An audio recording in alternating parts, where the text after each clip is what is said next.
बूढ़ी औरत की कहानी। बहुत पुरानी बात है।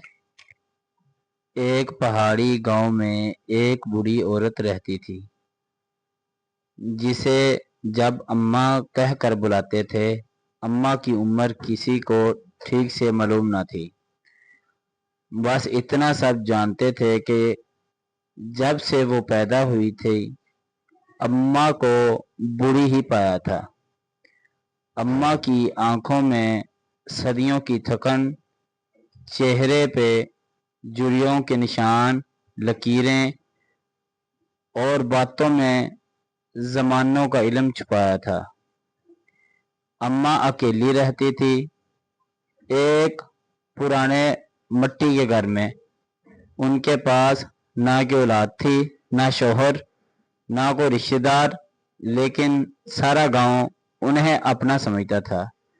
कोई बीमार पड़ता तो अम्मा के पास आता, किसी को ख्वाब आता तबीर जानने के लिए अम्मा के पास आता और अम्मा बताती।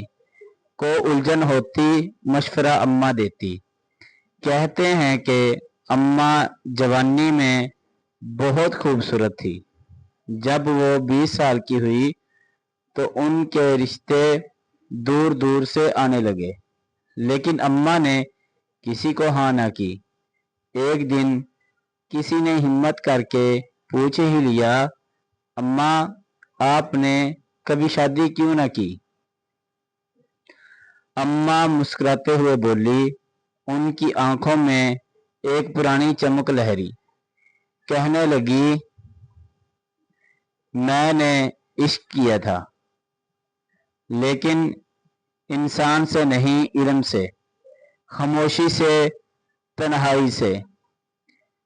लोग कहते हैं अम्मा जादू जानती थी, लेकिन अम्मा कहती हैं जादू इल्म का छोटा भाई है।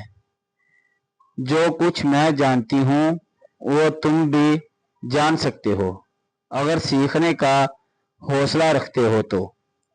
एक दिन अम्मा ने गांव के बच्चों को बुलाकर कहा, मैंने अपनी जिंदगी की सब कहानियां एक संदूक में बंद कर रखी हैं।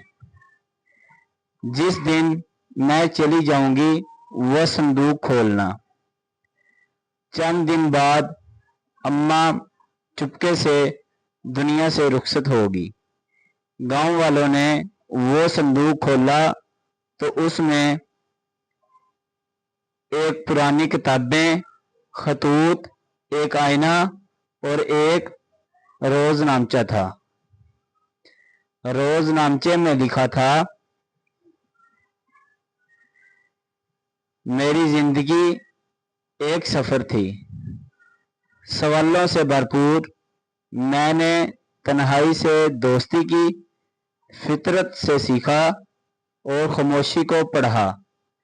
लोग कहते हैं मैं बूढ़ी होगी, पर सच तो ये है कि मैं वक़्त के साथ चलती रही और वक़्त मेरे अंदर बूढ़ा हो गया।